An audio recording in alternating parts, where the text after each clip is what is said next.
Hi everyone, I'm your host today, Tom Reber, and I'm with my co-host Jason Shepard. Good morning. Good morning. Welcome to Around Town with Tom and Jason. We have some great guests. We do. We have Linda Crofton with Berkshire Hathaway, Home Network Florida Realty. Yes. Awesome.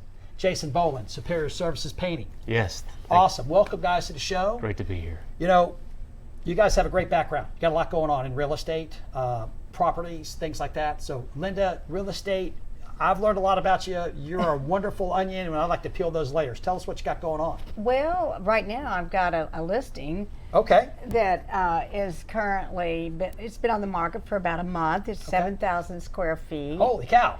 And it's been staged by Commander Staging, and she does miracles. But this house was already beautiful to begin with, but it just adds the charm and gives like a new coat of paint, which we did do. Yeah. We took about 8 months to renovate the house, Yeah. and as you can see, it has a beautiful view. Yeah. And I'm working with a young man that does real estate with Berkshire Hathaway also, Good. and he has a background in construction management, so it's really helpful. Wow. And so I got into real estate when I was probably 22, and I bought my first house. Holy cow. And I renovated that, Yeah. then rented it for a couple of years, and then sold it and made some money when I moved to Jacksonville. Holy cow. And then the next house I bought was sort of in the Avondale, Ortega area, and that was a fairly large house, and I was my own general contractor and renovated that one, and that. Wow. sold that one, and then moved to the beach and bought a condo there, and renovated that one, and I just didn't like the particular area I was in, so I sold that in 9 months and Wow. made like $23,000 or something in 9 months, and that was a long time ago. Yeah, well, that's a lot of money. And then, yeah, well, it was for me at the time, and so then I kept buying these other properties and ended up as an Airbnb host. Wow. And did that for several years, Yeah. and I still have one rental property that I have as a condo. Yeah. But I really enjoyed real estate. My background is nonprofit, so I've always cared a lot about my community and about people. I'm very interested in people and what they do for their livelihood and what they care about, and always have been interested in helping people. And I've got a background in supporting the arts. Wow. So all these different things that I've done throughout my life. Accessory. You've got all kinds of creativity. It's fun, and I've worked as an executive director for a ballet, and I was the first executive director for the Florida Chamber Music Project, and Holy cow. I was involved with the first Amelia Island Chamber Project, and it's huge now. Yeah.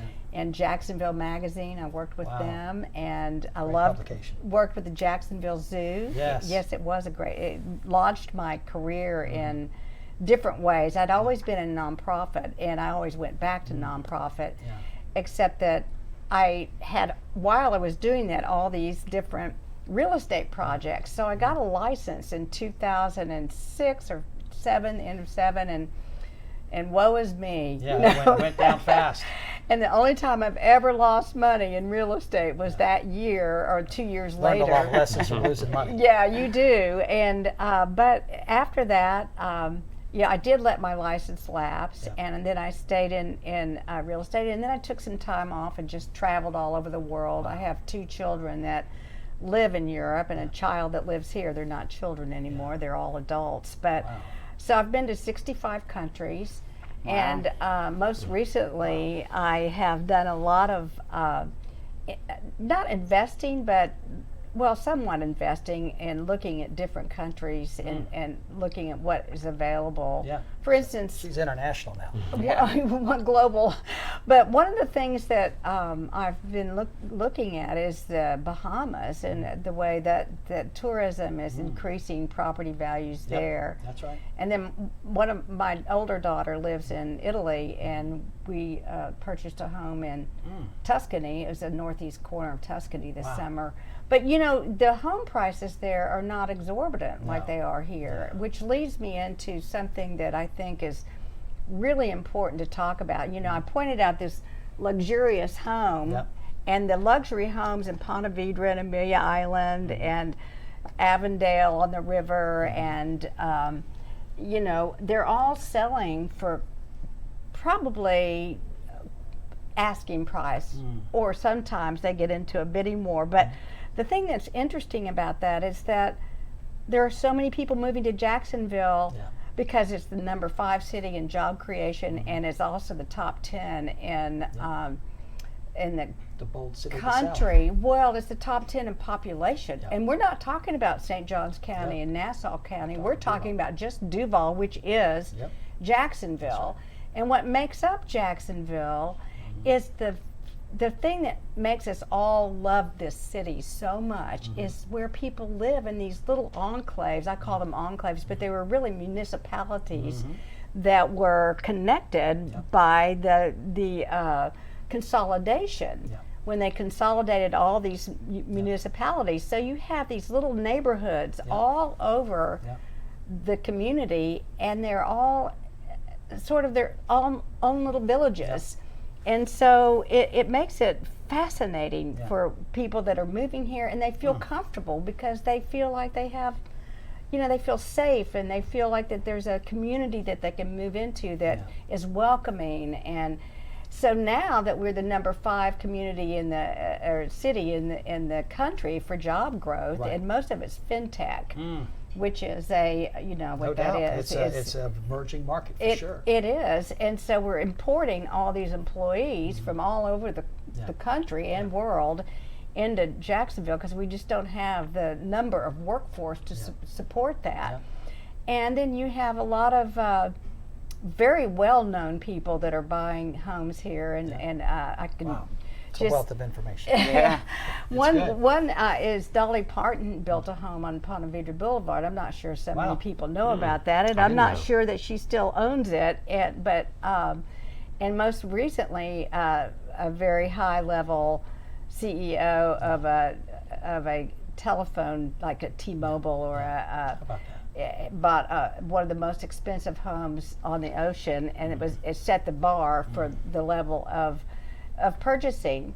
And in March, we sold a home in Epping for in 30 hours. Wow. And it was to someone that had cash, and this is what's happening for the luxury real estate market.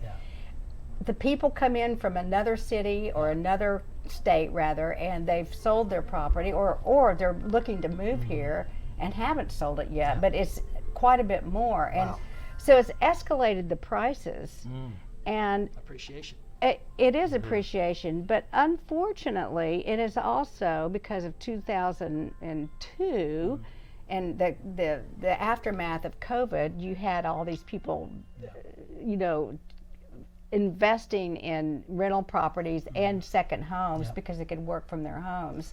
Wow. So it did raise the level of the mid-level.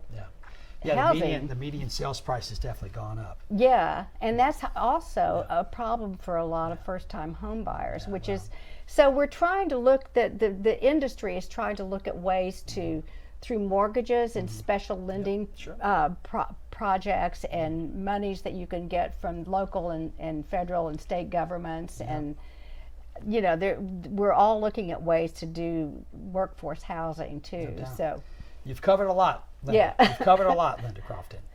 Jason Bolin, Superior Painting. Welcome to the show. Thank you, Tom. That's a big house that she was talking about, 7,000 square feet. Absolutely. Do you guys tackle houses like that? How does that work? Yeah, that's a beautiful home, but a lot of the times we don't get them in quite such immaculate condition. But yes, we do large homes, small homes, residential, commercial. Interior, exterior, the work. So we try to see what people need and take care of it, offer a solution. Jason, new car smell, new house paint smell is intoxicating, which is incredible. So Jason, I'm sure you bring both, you bring the new smell to homes and make them very marketable for folks like Linda. Absolutely. Which is fantastic. Well, Jason, you got a good group here. Tell us about one of our favorite topics about critters. Ask them the wonderful trick question. Yeah, so me coming from a pest control background, I always like to ask the question in a home transaction, what's the most common critter or pest control issue that you've seen out there? You've been doing this a long time, so I'm sure you've come across quite a few things. Well, I think a lot of people have issues with squirrels. Ooh. Yeah, And real common. it's that's a very common issue, and how to get rid of them from their attics. Yep. And I know people that live close to the water, not this home, but some homes that we've come in contact with have creatures from the river Yeah. that barrel in and stay, and they come back every year. They're hard to Yeah. permanently get rid of. And then I personally have a problem with moles. Moles, yeah. And I love those little things, but they are just, I can't afford to keep resodding my yard. Yeah, So- right. Wow. Jason, how about you? Same thing. Squirrels are probably the most prominent problem we deal with. Just recently we had to change a soffit mesh Yeah. for ventilation. Yeah, squirrels. Yeah, Get squirrel. Get a hold of the wood. I mean, all kind of things. And we don't have to worry about the moles. That's someone else's problem. Yeah. But Jason can solve all those. Yeah. that's right. That's right. But yeah, squirrels, they wreak havoc on the wood and anything they get their claws and They have teeth teeth. on. Yeah, they chew. gnaw in. No doubt. I think we got a lot of teething squirrels around here. Yeah. So it's Well, Jason Bolin, thank you for being on the show today. thank you, Tom. Linda Thanks, Crofton, Jason. thank you. You're welcome. Thank Jason you. Shepard, as usual. Yes, sir. Guys, if you'd like to learn a lot more about these folks, Jason Bolin and Linda Crofton, go to dailynewsnetwork.com and have a great day. Cheers.